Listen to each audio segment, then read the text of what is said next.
warahmatullahi wabarakatuh. Di sini saya akan menjelaskan tentang sensor di HT11. Dimulai dari apa itu sensor di HT11? Sensor di HT11 adalah sensor suhu dan kelembapan yang sering digunakan dalam proyek-proyek berbasis microcontroller dan Internet of Things atau IoT. Sensor ini mampu mengukur suhu dalam rentang minus 20 derajat Celcius hingga 50 derajat Celcius dengan ketelitian sekitar kurang lebih 2 derajat Celcius dan kelembapan dalam rentang 20% hingga 80% dengan ketelitian sekitar kurang lebih 5%. Sensor di HT11 menggunakan satu kabel data untuk komunikasi dengan microcontroller, biasanya melalui protokol komunikasi satu kabel seperti protokol timing yang khusus untuk sensor DHT. Kelebihan dari sensor ini adalah harganya yang terjangkau dan kemudahan penggunaannya. Namun karena tingkat ketelitiannya yang terbatas, sensor DHT11 lebih cocok digunakan dalam aplikasi sederhana yang tidak memerlukan ketelitian tinggi, pengukuran suhu dan kelembapan.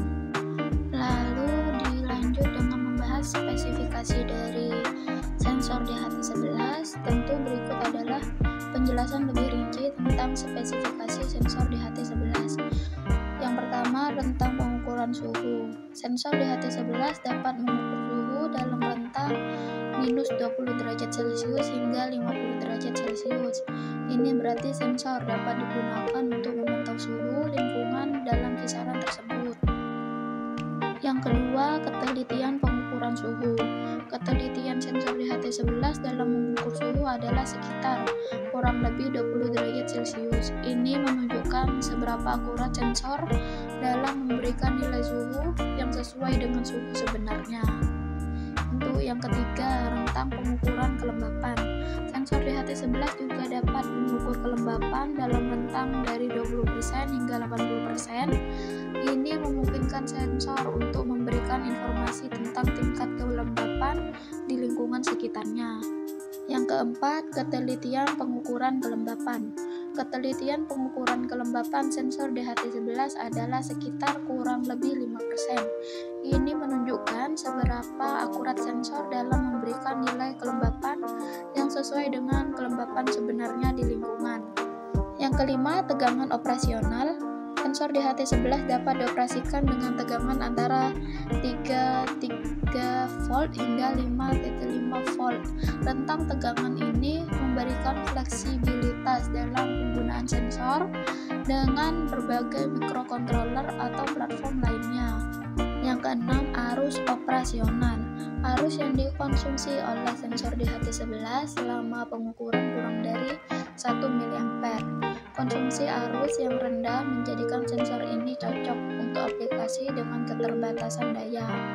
Ketujuh, resolusi. Sensor DHT11 memiliki resolusi pengukuran suhu sebesar 1 derajat Celcius dan resolusi pengukuran kelembapan sebesar 1%. Ini menunjukkan seberapa kecil perubahan nilai yang dapat dideteksi oleh sensor. 8. Komunikasi. Sensor DHT11 menggunakan satu kabel data untuk komunikasi dengan microcontroller atau perangkat lainnya. Ini membuatnya mudah dihubungkan dan digunakan dalam berbagai proyek elektronik. Yang kesembilan ada waktu respon. Sensor DHT11 memiliki waktu respon sekitar 2 detik untuk pembacaan suhu dan kelembapan baru. Ini menunjukkan seberapa cepat sensor dapat memberikan data yang baru setelah diminta. Yang ke-10 ada ukuran. Sensor DHT11 memiliki dimensi sekitar 12 mm x 15 mm x 5,5 mm. Ukuran yang kecil memudahkan pemasangan sensor di berbagai proyek atau perangkat dengan ruang terbatas. Dilanjut dengan membahas cara kerja sensor DHT11 melibatkan beberapa langkah sebagai berikut. Yang pertama ada inisialisasi. Proses dimulai dengan mengirimkan sinyal inisialisasi ke sensor DHT11 dari microcontroller. Sinyal ini memberitahu sensor untuk memulai proses pengukuran suhu dan kelembapan. Yang kedua ada pengukuran. Setelah menerima sinyal inisialisasi, sensor DHT11 memulai proses pengukuran suhu dan kelembapan di sekitarnya. Ini dilakukan dengan mengukur perubahan hambatan pada elemen sensor yang dipengaruhi oleh suhu dan kelembapan. Yang ketiga, konversi analog ke digital.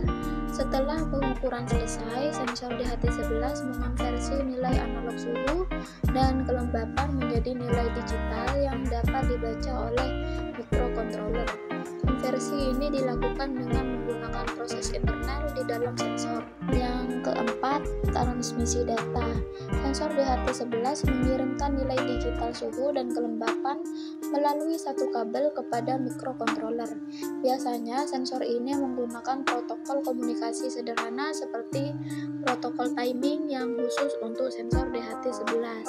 Yang kelima, pemrosesan data. Microcontroller menerima data dari sensor DHT11 dan melakukan pemrosesan tambahan jika diperlukan. Ini bisa berupa tampilan langsung nilai suhu dan kelembapan, penyimpanan data atau pengambilan keputusan berdasarkan data yang diterima. 6. Penyelesaian. Proses ini berulang secara berkala, biasanya dengan interval waktu tertentu untuk terus memantau kondisi suhu dan kelembapan di sekitar sensor. Proses ini memungkinkan sensor DHT11 untuk memberikan informasi yang akurat tentang suhu dan kelembapan di lingkungan sekitarnya kepada sistem yang terhubung. Dilanjut dengan membahas tentang kelebihan dari sensor DHT11 meliputi yang pertama ada harga yang terjangkau. Sensor DHT11 relatif murah dibandingkan dengan sensor suhu dan kelembapan yang lebih canggih. Hal ini membuatnya menjadi pilihan yang ekonomis untuk banyak proyek elektronik. Yang kedua, mudah digunakan. Sensor ini memiliki antarmuka yang sederhana dan mudah dihubungkan dengan microcontroller atau perangkat lainnya tanpa perlu peralatan tambahan yang rumit. Ini memungkinkan bahkan pemula untuk dengan mudah mengintegrasikan sensor ini ke dalam proyek mereka. 3. Ukuran kecil. Ukuran fisik yang lebih kecil memungkinkan pemasangan yang mudah di berbagai proyek dan aplikasi dengan ruang terbatas. Yang keempat, daya rendah. Sensor DHT11 mengonsumsi daya yang rendah selama pengoperasiannya, membuatnya cocok untuk aplikasi berbasis baterai atau aplikasi yang memerlukan efisiensi energi. Kelima, rentang pengukuran yang luas. Meskipun tidak seakurat sensor yang lebih mahal, DHT11 masih mampu mengukur suhu dan kelembapan dalam rentang yang cukup luas, menjadikannya cocok untuk aplikasi umum. 6. Sederhana dan stabil. Sensor DHT11 memiliki desain sederhana dan cenderung stabil dalam pengukuran suhu dan kelembapan pada kondisi lingkungan yang stabil. 7. Komunikasi yang mudah. Sensor ini menggunakan protokol komunikasi yang sederhana, seperti komunikasi satu kabel, sehingga memudahkan integrasinya dengan berbagai jenis microcontroller atau sistem lainnya. 8. Tersedia secara luas. Sensor DHT11 tersedia secara luas dan dapat ditemukan dengan mudah di toko-toko komponen elektronik atau daring, membuatnya sangat mudah diakses untuk berbagai proyek. Setelah saya membahas tentang kelebihan sensor DHT11, berikut saya akan membahas tentang kekurangan dari sensor DHT11. Yang pertama ada ketelitian yang terbatas. Sensor DHT11 memiliki ketelitian yang terbatas dalam pengukuran suhu kurang lebih 2 derajat Celcius dan kelembapan kurang lebih 5 derajat Celcius. Dibandingkan dengan sensor yang lebih mahal atau canggih, hal ini membuatnya kurang cocok untuk aplikasi yang membutuhkan akurasi yang tinggi. Yang kedua, waktu respon yang lambat. Sensor ini memiliki waktu respon yang agak lambat dalam memberikan pembacaan suhu dan kelembapan baru yang bisa menjadi masalah dalam aplikasi yang memerlukan pemantauan secara real time atau respon cepat. Yang ketiga, ada rentang operasional yang terbatas. Rentang operasional tegangan dan suhu yang terbatas 3 volt hingga 5 volt dan minus 20 derajat Celcius hingga 50 derajat Celcius membuatnya tidak cocok untuk beberapa aplikasi yang membutuhkan kondisi operasional yang ekstrim. keempat, keterbatasan komunikasi. Sensor ini menggunakan protokol komunikasi sederhana yang dapat membatasi kemampuannya dalam komunikasi dengan beberapa microcontroller atau sistem yang lebih kompleks. Yang kelima, keterbatasan keandalan. Beberapa pengguna telah melaporkan masalah dengan keandalan sensor DHT11 seperti pembacaan yang tidak konsisten atau sensor yang gagal setelah penggunaan jangka waktu tertentu. Hal ini dapat mengakibatkan ketidakpastian dalam aplikasi yang mengandalkan sensor ini untuk pemantauan suhu dan kelembapan.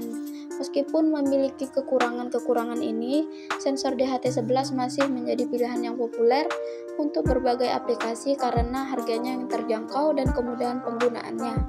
Namun penting untuk mempertimbangkan kebutuhan spesifik aplikasi dan memilih sensor yang paling sesuai berdasarkan pada itu.